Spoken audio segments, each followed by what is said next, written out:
Hello and welcome everybody to the Indie Jigsaw Show. This month Lynn Dugan is our guest presenter because Marlene has been on holiday.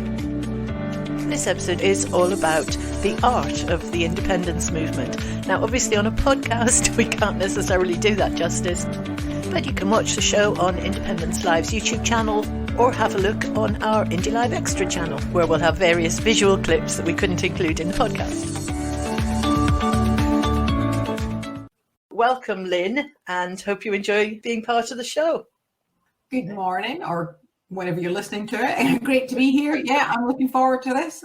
The new experience for me, and that's what I'm finding as we're marking our path out towards independence. We are having lots of new experiences. We're trying new things. We're being braver. Normally with the Indie Jigsaw Show, we're starting from the perspective that we've won that independence vote, and we're looking at what kind of Scotland we want to build. But this month we thought, because the First Minister has made her announcement about the start of the campaign, that now might be a good time to just pause and think, how do we get that moving? How do we make independence look normal? How do we make it look like a perspective that's perfectly respectable to hold? And at least half the country do hold that perspective. So we thought we'd have a look at some of the creativity that there is in the Yes movement, and some of the very different ways that you can get involved and increase the visibility of support. Posters in windows or whatever, badges, it all helps. So that's what the show's about. Hope you enjoy it.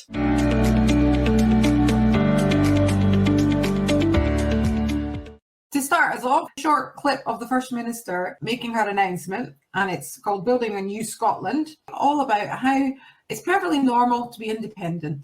The thing I really enjoyed about it was all the comparisons with all the other countries that are same size as Scotland, don't have half of our resources, and they're all doing better than we are because they're not shackled to the UK.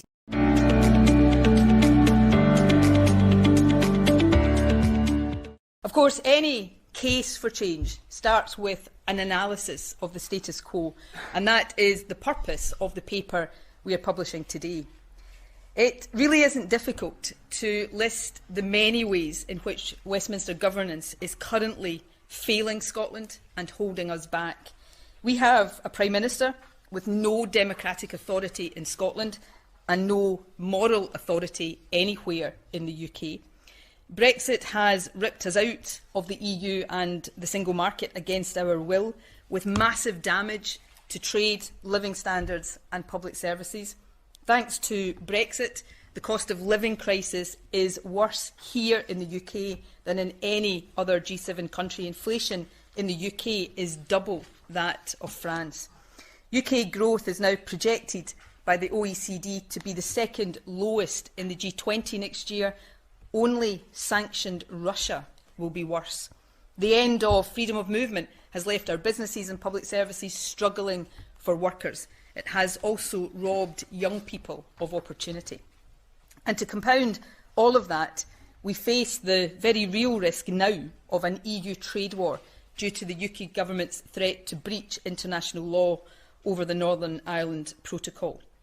That this is the very same UK government that negotiated and signed the protocol, a protocol that is actually delivering significant economic benefits to Northern Ireland, only adds to the absurdity. In short, the case for Scotland charting our own course, a better course, is strong and compelling. But the evidence we set out today shows that this case does not just rest on recent or temporary developments.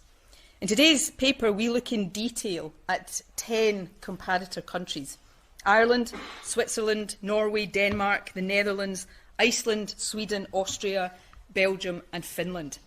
The evidence is overwhelming that these countries, now and over time, perform better than the UK.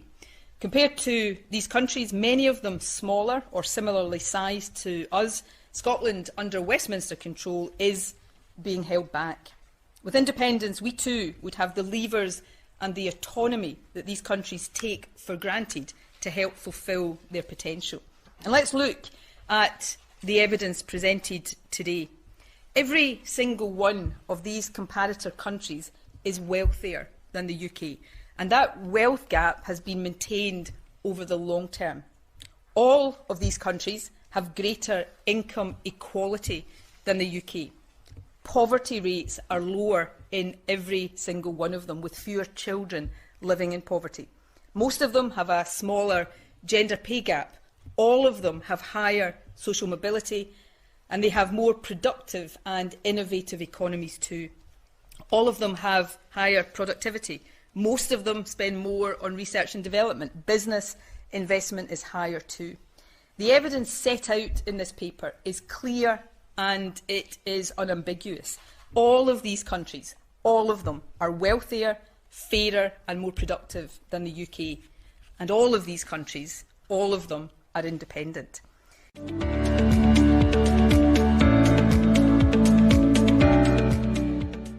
So first, the craze that has swept us and certainly maintained all the way through the pandemic was the yes stones. Yes stones are little painted stones, sometimes with just a yes on them, sometimes with wonderfully elaborate designs according to what the painters fancy doing. And it has grown into a huge community of people painting and distributing stones. So Lynn, you've been involved from the beginning. Tell us a bit about how it got going. Yep, I've been in for almost the beginning. I have been painting wee stones and giving them to my friends. And one friend said, "Oh, you do know there's a Facebook page for this?" And I was like, "No." So this was about September I joined, and I believe it started in July 2018. And it's Alison Brown who had started it up. She had been at a stall up in Pitlochry, and they had used stones that they'd painted with saltires on them to weigh down some of the literature that they had to give out to people. And someone had said, "Oh, that's a really good idea. Why don't you start a page for that?" So that's how the page started. As I say, that was back in July 2018. October 2018, they had a little cairn, and then it kind of developed from there to somebody made a wee sign, and we had laid a saltire on the ground, and people put their stones on it. People came and took away. Yeah. Then we got on to one of the members going, "I could build a little cairn for it, because I've got loads of bits of wood in my garage." So he put a cairn together. That was Dennis Bell. And that meant it was easier to display, because what we found when we were lying on the ground, and again, people were still learning. So some people hadn't actually varnished their slates. So there was stones with paint running off them, because it really was horrendous rain. It was. But yeah, it's a learning experience. As you go along, you find different things. So Dennis also built another kind of wall, which we called the dry stain dike, for putting our stones on.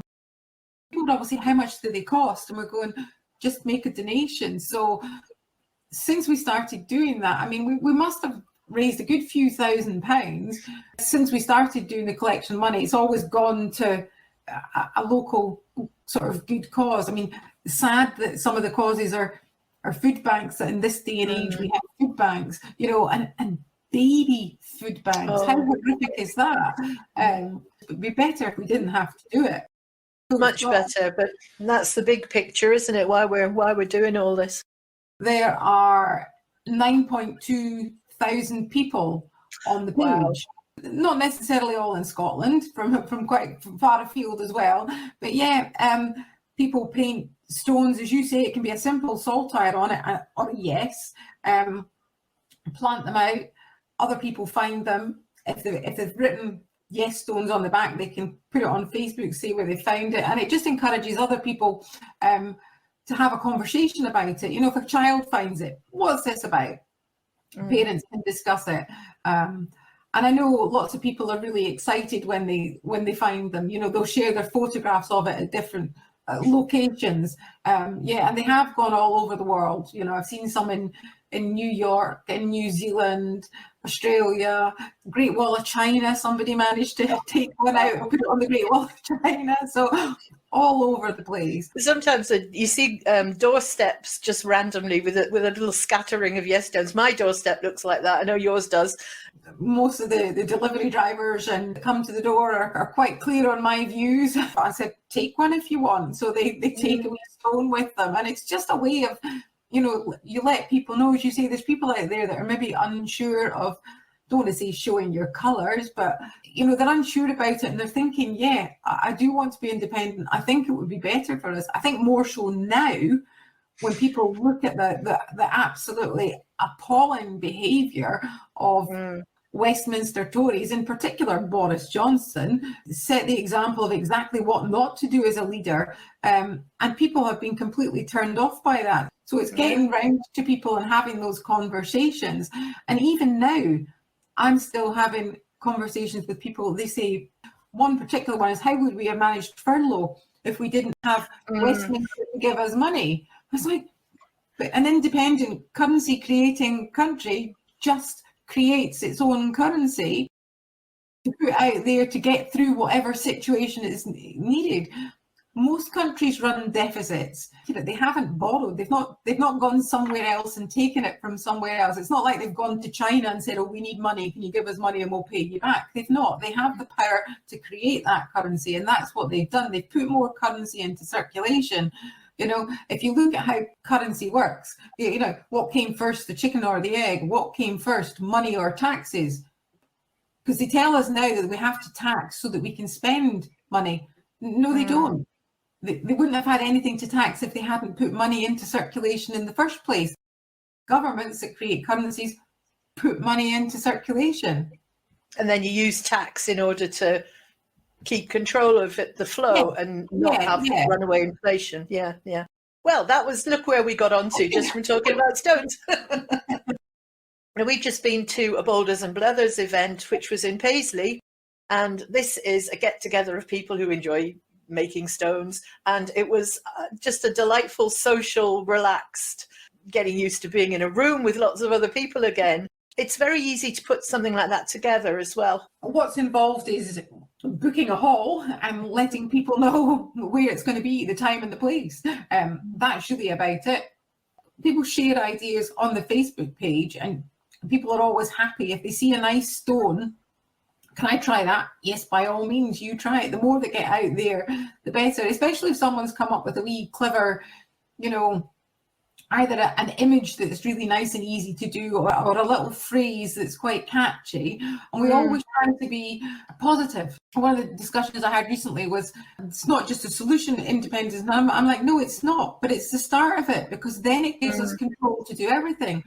When I get people telling me that, you know, your education's terrible, your NHS is terrible, we go, well, actually, the Scottish NHS is the best NHS in these islands. Our education system, and I'm not saying it's perfect, nothing is perfect, but for what we're working within, we do really well. That's the thing that doesn't make any sense. If they stop to think about it, how could we simultaneously have the best educated workforce in Europe and the worst education system? Those two things just do not match. And we've both got kids who have come through the Scottish education system. They've got degrees, they're studying, they're productive members of society.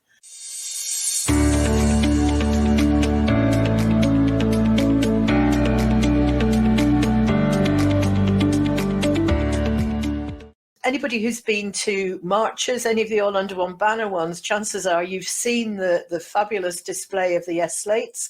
And although it is a lot of work humping them around, and they are heavy and they're huge, they make a fabulous display.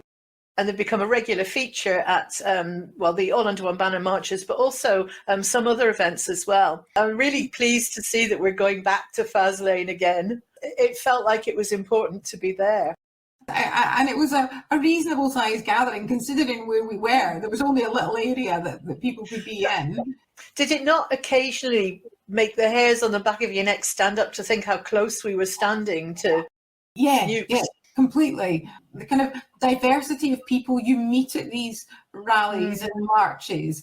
I've met professors, I've met doctors, you're meeting ex-military, and particularly at Faslane, met people that had been involved in the movement of nuclear missiles and submarines around the place. So they're speaking from personal experience. They're not speaking from what they've read in a newspaper. They actually lived experience, which is hugely important. And I think the media we've got just now does not necessarily reflect accurately what's going on. They tell us what they want us to hear. Absolutely, yeah. And there's Scottish CND have been very generous in share, with their time as well as their knowledge. And we've certainly had a couple of good interviews with people from Scottish CND. And even though, in the light of the war in Ukraine, there have been some people questioning Scotland's stance on NATO and those kind of things. And it's good that we as a country can have that kind of conversation. But unfortunately, this is where with the mainstream media, we don't get to have those conversations. No. You just get the Westminster perspective and everything else is drowned out. Where else have the slates appeared? New Street in Edinburgh, what we call the mini slates. The large display takes a lot of effort to move about from place to place. There's 3 boards that have to be put together to form the stand. The slates themselves weigh about 10 stone. So what I had done when we gathered all the slates from people, I photographed them all and then resized them and printed them out so that they could all be Mod Podge, which is like glued onto like coaster size slates and put the same thing together but in a small version.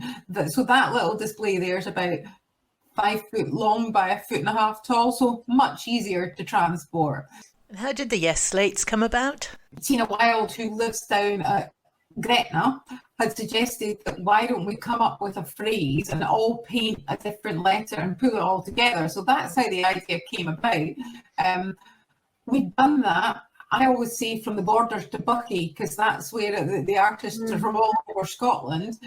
And it's such a fantastic variety of styles as well that people have come up with. I mean, the only kind of guidance they got was make it portrait. Make the letter obvious.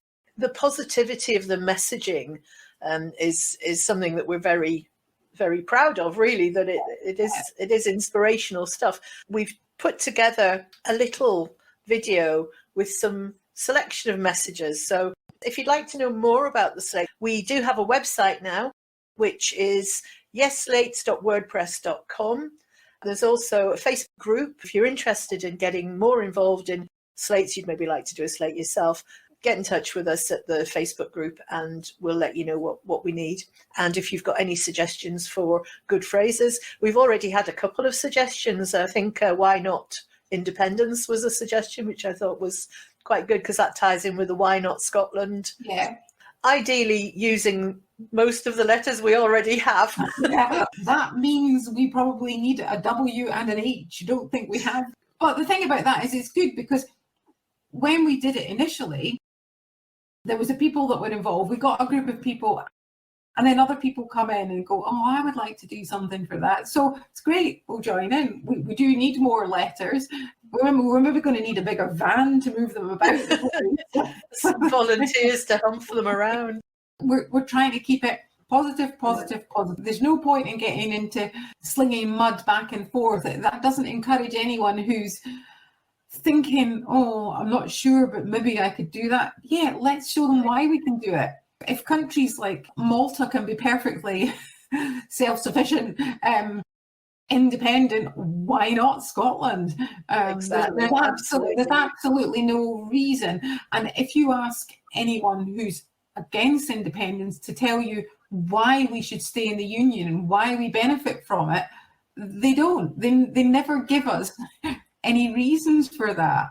So they tend to be the sort of angry old man as well. I don't know if it's because they're annoyed at we disagree with them, but there is something very aggressive and angry about the Union perspective in Scotland, which by and large, certainly in my experience, the events we go to is not there in the Yes movement. No. I was just thinking the other day, sitting on a train, and I had a little Yes badge on my collar, and they had a little Yes badge on their collar, and we just sort of went, hello, no idea who it was, but, they're my people.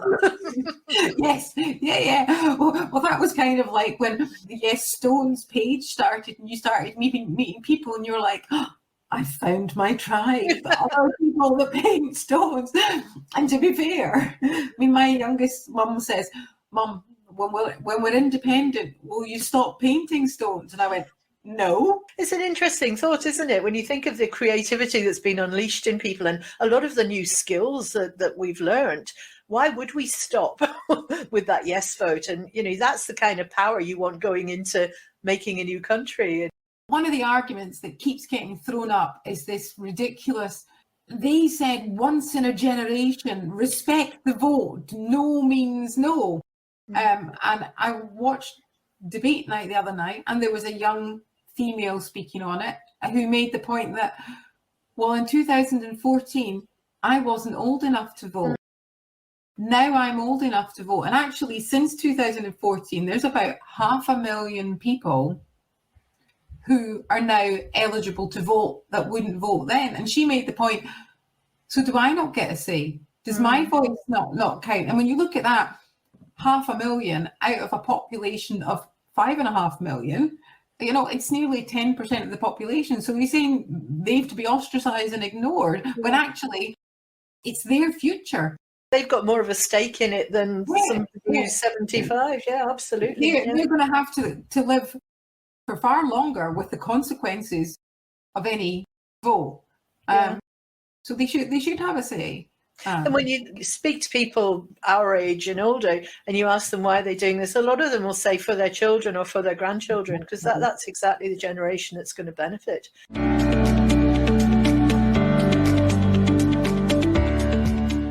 Let's have a look at some other ways that people can get involved. And I don't know if you're a fan of garden gnomes, but we do also have gnomes of independence.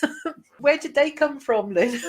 One of the members of Yes Stones had been into, I think it was either like a Poundland or B&M's or Home Bargains, and bought little garden gnomes, very basic little garden gnomes, and then started decorating them. And they were amazing. So she would raffle them off at rallies for funds to go to a good cause or whatever. So that's how it started, and she'd done quite a lot of them.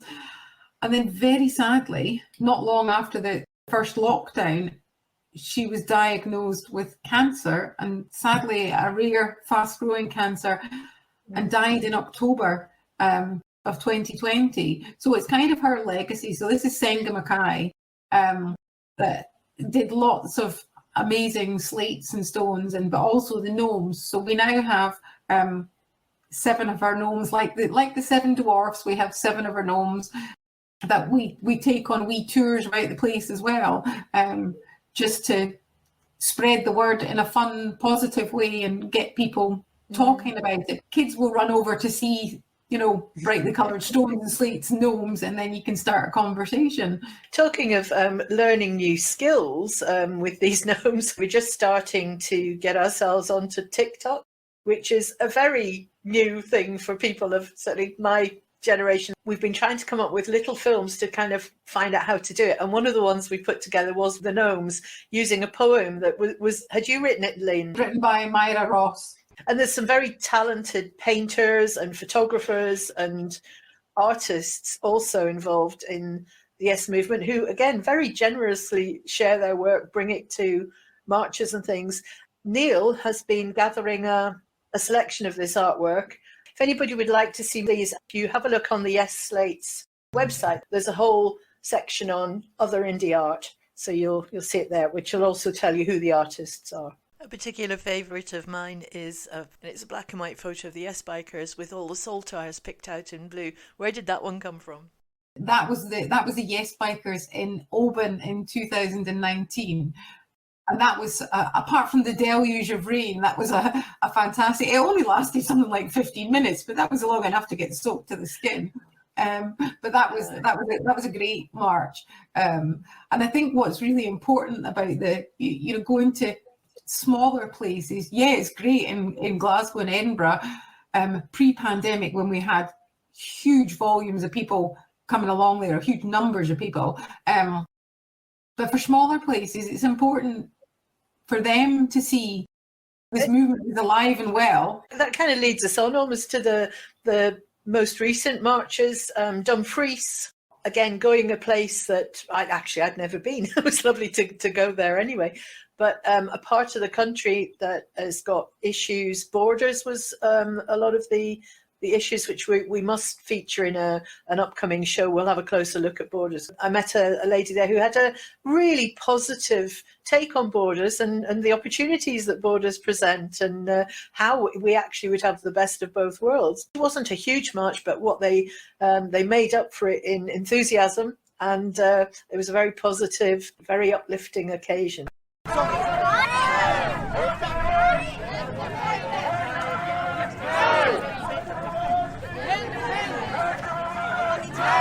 I'm kind of hoping now that the starting gun has been fired, that people are going to come back out, but people are still wary, and the pandemic's not gone away just because they're reporting on it all the time.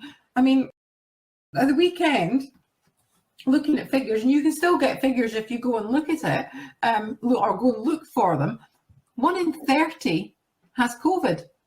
Yeah.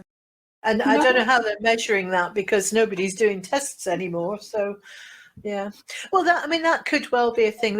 This undeniably, the marches are not the size that we saw before. Although I think the marches before, the really big ones, that was really aimed at convincing the Scottish government that we were serious about wanting another referendum as much as anything else. And the effect of the pandemic has obviously been to make people understandably wary about gathering, even outdoors. And it's only now that we're starting to see people coming back. And as you say, the COVID is still around. I mean, just because most of us are vaccinated doesn't mean that it's not a debilitating disease with who knows what consequences. So we kind of get that people are wary. If you want to take part in something that's to do with the Yes movement, if you want to be visible, coming on a march is one of the easiest and most fun ways of getting involved, and it is outside. So if you are at all wary still about the pandemic, being outside is the best place for it, and there's absolutely no problem at all if you want to wear a mask. I mean, a lot of us still do. And by the fact that we're outside, you can be as close to or as far away from people as you like. Yeah. You don't necessarily have to do the march. You can find out where the end point is, and you can go along there. And there's always stalls, and it's not necessarily getting money off you. The Indie Cafe runs, so that's there to give people, you're going to need a wee refreshment once you've done your march. Some of the marches have been quite long. I mean, in Glasgow, when you marched from Kelvin Grove to Glasgow Green, I think it was over 3 miles. The Bannockburn one, I think, is even longer, and that's by the time this show goes out, we will have done the Bannockburn march. Yeah. Now that people know we've got an Indyref, we've got a month for it anyway, if not a specific date for it, that it's game on. We need to start now, and it's winning hearts and minds. It's not fear mongering. That's how No behaved before. Promises that they failed to keep. And I think they're going to try with the same promises again. Well, I'm sorry, once bitten, twice shy for a lot of people. Yeah. But we can see already they're still doing the same Project Fear stuff, and a lot of quite lazy questions that are being asked about things that we've already long since put to bed. The Spanish won't let you join the EU. Nonsense. And it kind of encourages me a little that if they haven't bothered updating their Project Fear, then it's not going to be as effective this time round. Exactly. Because all the things they said that would happen if we were independent have happened under Westminster Tories. And that's exactly it, isn't it? We know exactly the effect of a no vote. So, okay, it's a little bit of a leap of faith to vote yes, but we know what no meant. I mean, even people who voted no last time round, there's a lot of people now saying, oh, well, actually, I've changed my mind. What you're saying there, Lynn, about now that the starting gun's been fired, well, the weekend after the First Minister's announcement, there was a whole eruption of Bridges for Indy events, and from lots of different groups, and we've got some photos of some of those that we've collected, and a little bit of footage. If you've not been on a Bridges for Indy event, here's a little bit of footage that shows you what it sounds like.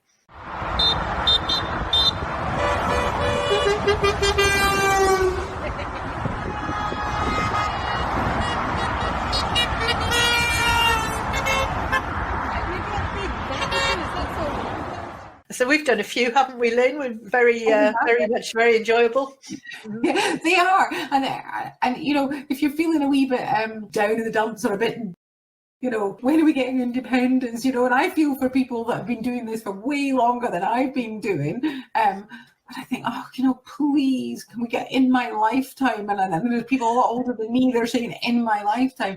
But you stand on a bridge with your array of different flags, and you get people driving underneath, and you'll get indications from them, toots, waves, flashing of lights, the occasional rude gesture, who we just wave to anyway.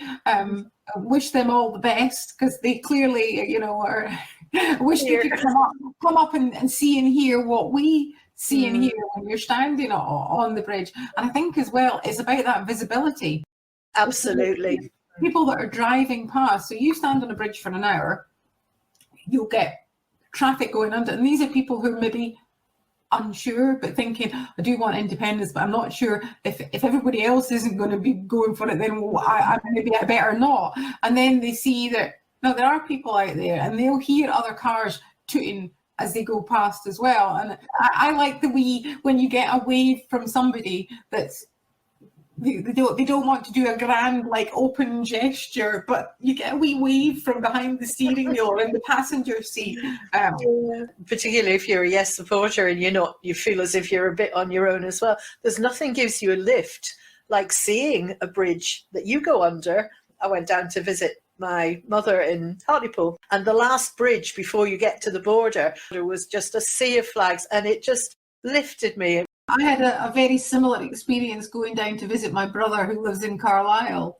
And again, the last bridge before getting to the border. And I was so excited. I'm peeping, I'm waving. And, you know, the people up on the bridge were waving back at me. And I thought, oh, yeah, you know that we're out there, you know. And you just like to think that maybe some of the people in the cars are perhaps having a conversation that they otherwise wouldn't have had. Lots of spin-offs, but it's great fun.